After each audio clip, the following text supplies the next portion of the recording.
right on the front page, it says, Modi, who's on record for saying India-Australia ties hinge on mutual respect.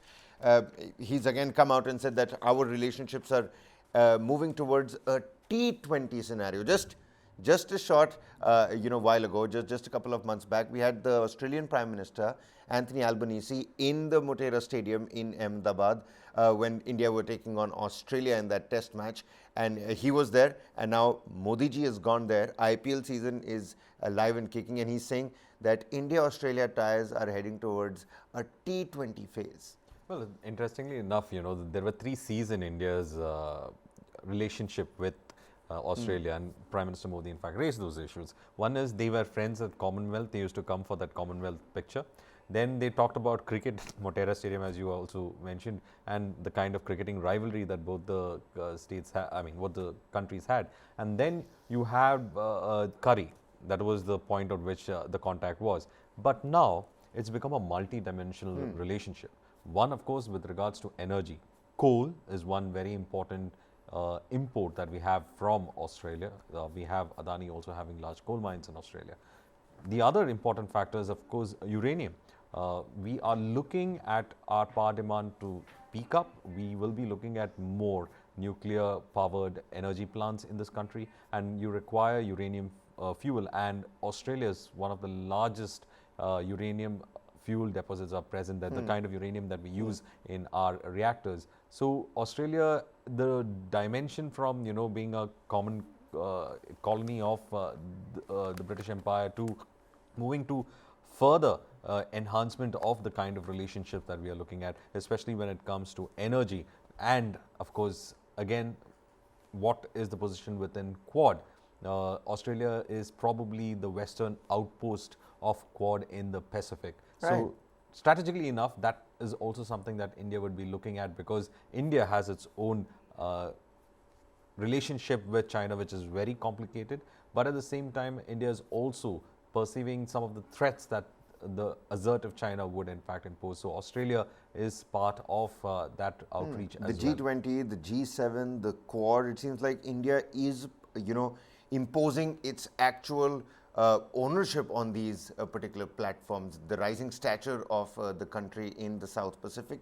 Well, the Prime Minister Modi is the boss. I sort of compared his stature with Led Zeppelin's, because the crowd and the number of people in that particular auditorium reflected a straight up rock concert, but he's invoked Bruce Springsteen, the Australian Prime Minister. But away from all these jokes and, away from the lighter note of all of it, the food, the music, the AI technology that's been spoken about.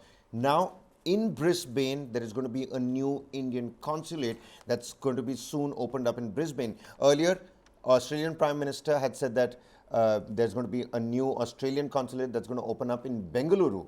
And now a new Indian consulate that has been announced in Brisbane. So this bilateral tie is certainly headed in the right direction. Well, it is headed in a right direction. It's also headed towards a much more deeper direction as well. This Brisbane consulate was, in fact, as Hindustan Times puts it, it was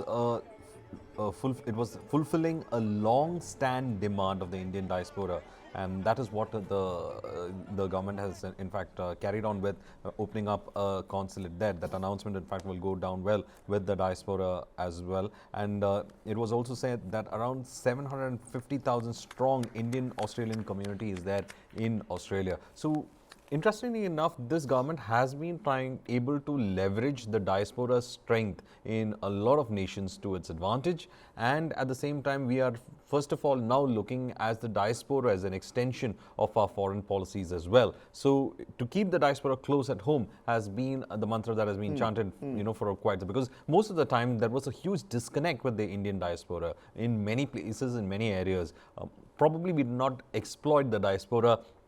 When I say use the word exploit, it's not in the negative sense, but to in fact go ahead and also advance our soft power in many of those nations. We had neglected them for long, but this diaspora has achieved in their adopted countries. They have been in positions of power. They have in fact built businesses. They have brought investments as well. So this is the first time probably we are looking at how the diaspora is leveraged in a large way by today itself, the government. Varghese, today itself, Australia is about 4.5 hours ahead of the Indian Standard Time. And earlier in the day, in Australian time, the two leaders held a joint press conference. And in that particular press conference, Prime Minister Modi has said that the visit has strengthened India-Australia ties, but at the same time, he's, pointed out at some problem and pain points as well. We know that some temples and some, Sikh monuments were, vandalized, denigrated. There were proper attacks that happened in Brisbane, in Sydney, in Melbourne as well. And Prime Minister Modi has come out and said that Anthony Albanese has reassured him that strict action is going to be taken. There is going to be no tolerance when it comes to vandalizing Indian temples, Hindu temples in Australia. Well, Australia, I mean, there's a history with Australia. There have been racist attacks on Indians, Indian students.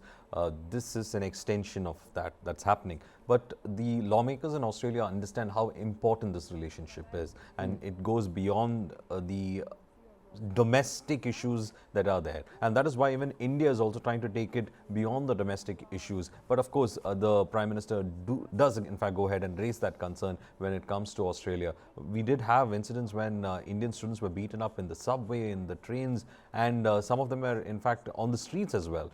There are people who've lost their eyesight because of certain racist gangs.